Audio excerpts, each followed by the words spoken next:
So I made my 5 jumps, qualifying jumps, and what they were doing was getting ready to go to Japan, a big push in Japan.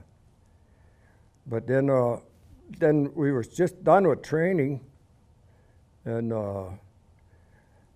then they dropped the bombs, you know, in Japan. So that ended the war. This one was me and one of my buddies, and I think we might have had a little party. I was working while I was on the ship until it broke down, and then after it broke down, I got to go to shore because I was working on the way out there. So I spent time running to shore and buying stuff for other people and selling them and making $1. And I had a good time there.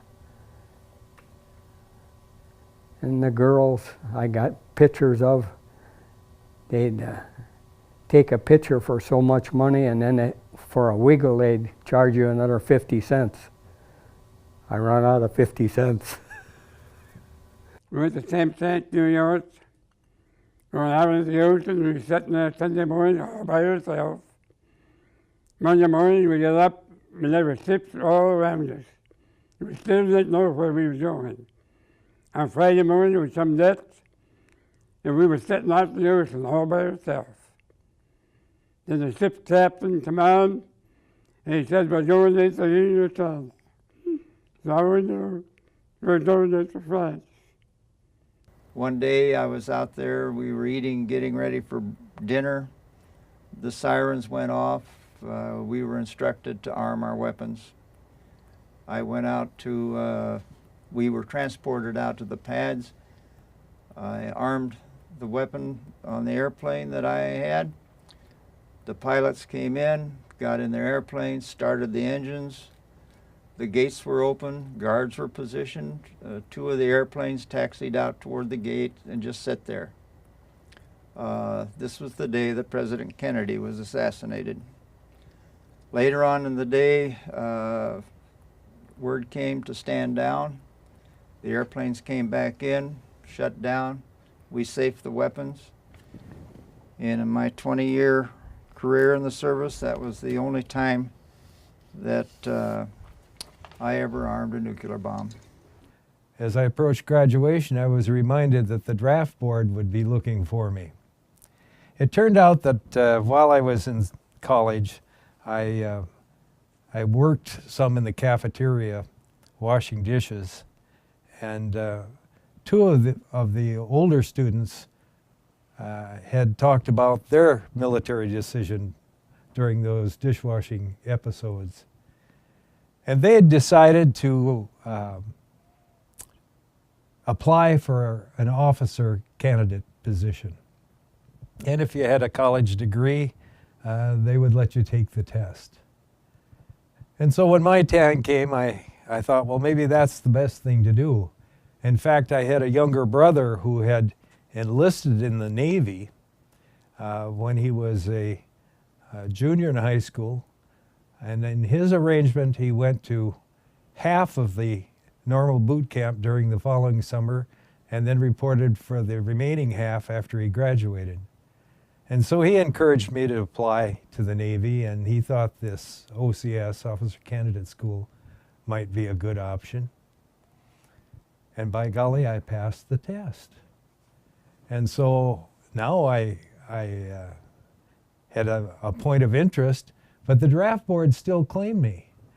So I went to see the lady in charge of the draft in Morrison County. Her office was in Little Falls on the 2nd story of a false front building where Judge Braggins had his office.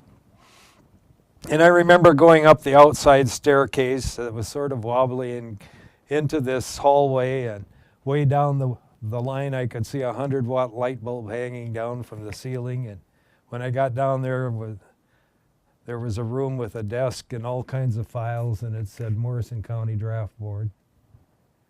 And so I introduced myself and explained that I was trying to obtain an officer candidate position in the Navy, and that I needed to see if the draft board would release me to pursue that. I'll never forget this lady. She was up in years. She looked at me for a while and said, "Are you Ed Morey's boy?" I nearly fell over. I said, "Yes, ma'am." "I signed him up in 1942, and I believe she did. Then she looked me square in the eye and she said, "If they'll take you before the first of the year, we'll let you go. Otherwise, you belong to me." And then I ended up flying at Falmouth, Massachusetts at Otis Air Force Base in F-94s. And we were making intercepts out over the water. And one incident, I was up flying a two-ship formation, and then we broke up and the ground was vectoring us. We used to have to make 90-degree passes, and we had rockets to shoot at the opponent there. And we're flying and making passes, and then finally my buddy Tom, who was in the other airplane, said, say, man control was doing the ground controlling. "You got anything out there at 90 degrees? And he said, "No, I don't have anything on the scope." He said, "Boy, there's sure something there." So he said, "Okay, go ahead and check it out." So I joined up on his wing, and here we are flying due east from Cape Cod, and there's nothing between there and Europe but a lot of water. So I backed off a little bit, and I kept looking, and I said, "Tom, you know what that is?" He said, "No." I said, "That's the moon." The moon was coming up over the horizon, and I mean, it was really weird. But he didn't say anything for about 30 seconds. He said, "Okay." After that, he was known as Tom Torshire, the moon chaser. We still would have been flying, but we wouldn't have had enough fuel. So I volunteered to go to Vietnam. And it was a year tour. In 53, I went over to Vietnam.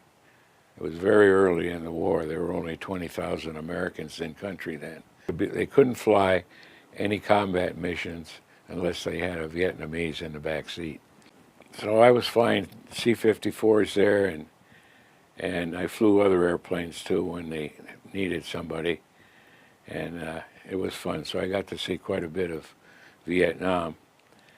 I also was piloting we had a plush C-54 with seats, airline seats and galley, and I flew Ambassador Lodge, the commanding general Harkins, and then General Westmoreland, who came in. And they were both commander also of Thailand, so I got to go to Bangkok quite a bit. And then I got to fly a lot of R&R flights up to Hong Kong.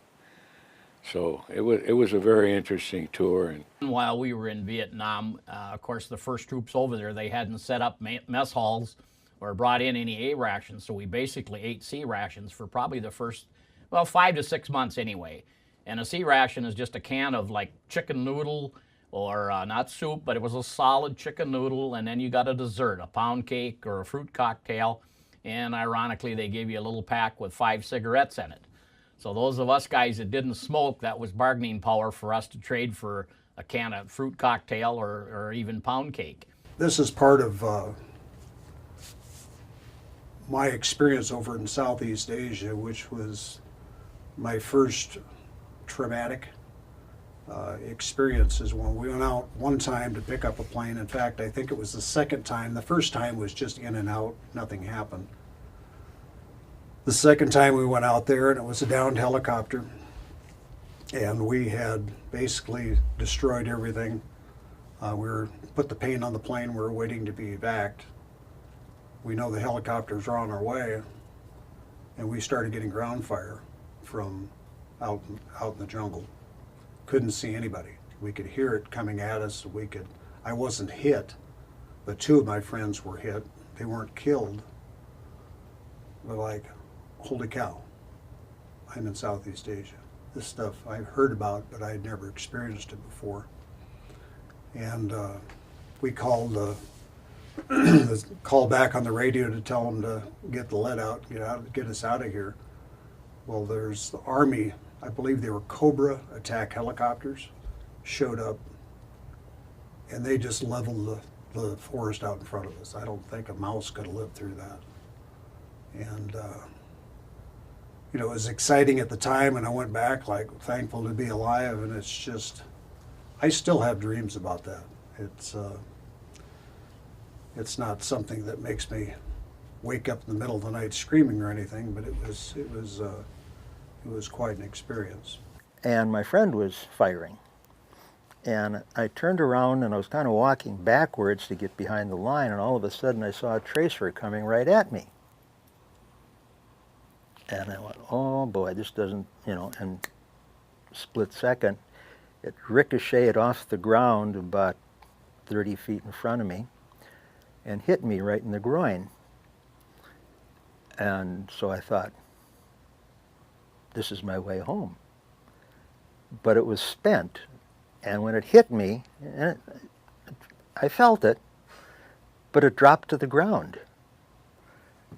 And so I fell over and started moaning and groaning and, oh my God, oh geez, send me home. Oh, where's my ticket? Get the plane. Oh, I can't stand this pain. And of course they stop, you know, cease fire. Everybody came running over, you know, and, oh God, where did it hit you? Oh geez, I don't see any blood, you know, and it was just, oh, I couldn't control myself. I started laughing.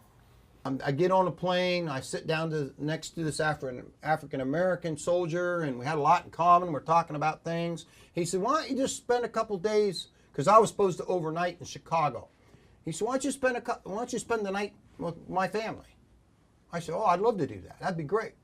Well, when we got to Chicago, the plane landed, everything was really cool. We noticed there was a little scuffling going on outside the plane, and back in those days, you had to go down these steep stairs. There wasn't any of these these motorized stairs or anything. You had to walk down these stairs. And we were in uniform. Now, we were told not to wear our uniforms. We didn't have any civilian clothes.